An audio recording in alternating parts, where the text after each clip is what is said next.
दोस्तों मैं अभी तिकोना पार्क में हूँ। ये वाली बिल्डिंग जो डिमोलिश कई दिनों पहले शुरू हुआ था, इसको डिमोलिशन करने का सिलसिला वो आज भी जारी है। ओखला में बहुत सारी बिल्डिंग डिमोलिश होती है, पहले भी हुई है। आप सब जानते हैं बिल्डिंग डिमोलिश क्यों होती है, इसके बारे में कई बार आपको बता चुका हूँ मैं।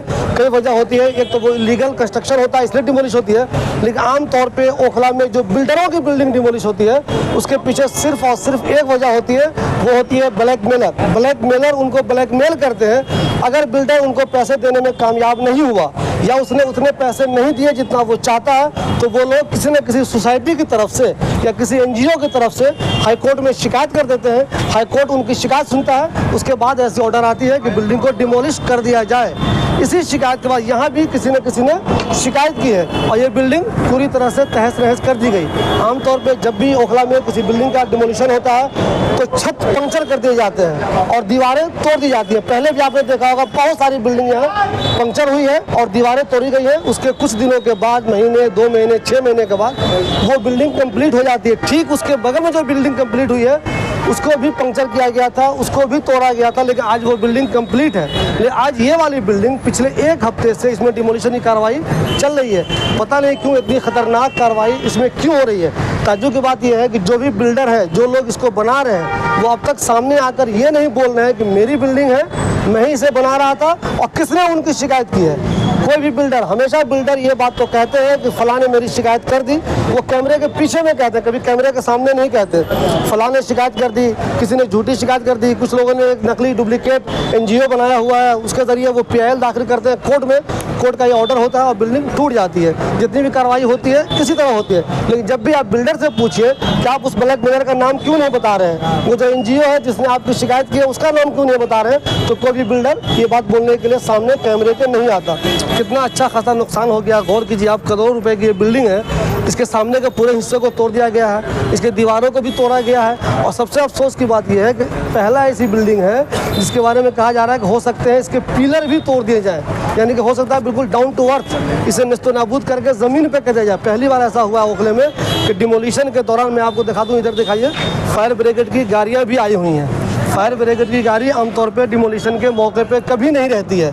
कुछ पुलिस वाले रहते हैं सुरक्षा की वजह से, ताकि वो देखें अगर कोई वहाँ पे हालात को ख़राब करने की कोशिश करे तो उन पे कार्रवाई करने के लिए पुलिस के लोग तो मौजूद हमेशा रहते हैं, ताकि किसी तरह का कोई नुकसान किसी का नहीं हो और जो कार्रवाई हो रही है वो बिल्कुल सिस्टमेटिक तरीके से हो जाए। जो MCT के लोग डिमोलिशन करने आए हैं उनको एक तरह से सुरक्षा देने के लिए, हालात पे काबू पाने के लिए पुलिस तो हमेशा मौजूद रहती है, लेकिन फायर ब्रिगेड की गाड़ी कभी मौजूद नहीं रहती है। आज 2-2 फायर ब्रिगेड की गाड़ी यहाँ पे मौजूद है। इसका मतलब है कि यहाँ ऐसा खतरा लग रहा है कि बिल्डिंग शायद गिर भी सकती है। इसको इतनी बुरी तरह से तोड़ा गया है कि हो सकता है ये बिल्डिंग गिर भी सकती है। लेकिन ताज्जुब की बात यह है कि जिसकी ये बिल्डिंग है, जो इसे बना रहे हैं, वो आखिर मीडिया के सामने आकर क्यों नहीं बोल रहे हैं कि आखिर वो कौन बंदा है जो आपको ब्लैकमेल कर रहा था, आखिर किसकी शिकायत पे आपकी ये बिल्डिंग तोड़ी जा रही है। अफसोस की बात यह है, बिल्डर इतनी मेहनत से पैसे लगाता है और कोई ना कोई उसकी बिल्डिंग को इस तरह गिरा देता है। इससे ओवरऑल जो नुकसान होता है वो खरीदार का होता है। ध्यान रखिएगा, बिल्डर का नुकसान तो हो ही गया, खरीदार का भी बहुत ज़्यादा नुकसान हो गया।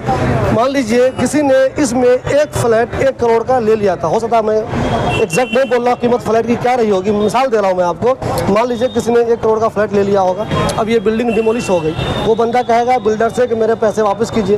बिल्डर वो पैसा वापस कैसे करे, वो तो इसमें यूज़ हो चुका है। वो कुछ ना कुछ पैसा आप अपना ज़रूर मांगेगा, बिल्डर उसे पैसा दे नहीं पाएगा, वो टेंशन में रहेगा। अब बताइए इसके हालात कैसे निकलेंगे, क्या होगा इसका मामला। हमेशा ऐसा होता है, बिल्डर लोग शिकायत करते हैं कि ब्लैकमेलर है, वो एनजीओ के नाम पे हमें ब्लैकमेल करते हैं, कोर्ट चले जाते हैं, हमारी बिल्डिंग को डिमोलिश करवा देते हैं। लेकिन समझ में नहीं आता कि बिल्डर की ये लॉबी, जिसके बारे में आमतौर पे कहा जाता है ये लोग पैसे से बहुत मजबूत होते हैं, इनके पास बहुत ताकत होती है, फिर भी ये ब्लैकमेलरों से क्यों हार जाते हैं। एक चीज़ मैं आपको साफ साफ बता दूं, यहाँ सैकड़ों की संख्या में बिल्डर हैं, लेकिन बिल्डर के अंदर कोई यूनिटी नहीं है, लेकिन जो ब्लैकमेलर है उनके अंदर यूनिटी बहुत है। आमतौर पर मैं एक चीज़ बता दूँ आपको, जब भी कोई ब्लैकमेलर होता है वो बिल्डरों से जाके कुछ पैसे वसूल कर लेता है और अपने दूसरे लोगों से भी कहता है मैं वसूल करके आ गया हूँ, तुम भी जाके वसूल कर लो। ये सिलसिला बहुत दिनों से चल रहा है, मगर अफसोस की बात यह है कि बिल्डर उन चीटों के खिलाफ कोई कार्रवाई नहीं कर पाते। एक चीज़ मैं आपको साफ साफ बता दूं, मैं किसी बिल्डर को डिफेंड नहीं कर रहा हूं। मैं ये नहीं कह रहा हूं कि बिल्डर बहुत बहुत नेक होते हैं, बहुत ईमानदारी से घर बनाते हैं, बहुत अच्छा घर बनाते हैं। लेकिन मैं ये कह रहा हूँ वो जैसा भी घर बना रहे हैं, अगर गलत बना रहे हैं तो उनको बनाने ही क्यों दिया गया? और अगर उन्होंने बना लिया है तो फिर ब्लैकमेलिंग के नाम पर उनके इस कीमती घर को गिरा क्यों दिया गया? ओखला में ये सिलसिला बहुत दिनों चल रहा है। अब पता नहीं कब तक चलता रहेगा। ब्लैकमेलर बिल्डर को कब तक इसी तरह तबाह बर्बाद करवाते रहेंगे। देखिए, डिमोलिशन की इस कार्रवाई की वजह से एक नुकसान ये हुआ है कि बहुत ही खतरनाक जाम यहाँ पे लग गया। फायर ब्रिगेड की गाड़ी यहाँ पे आई हुई है।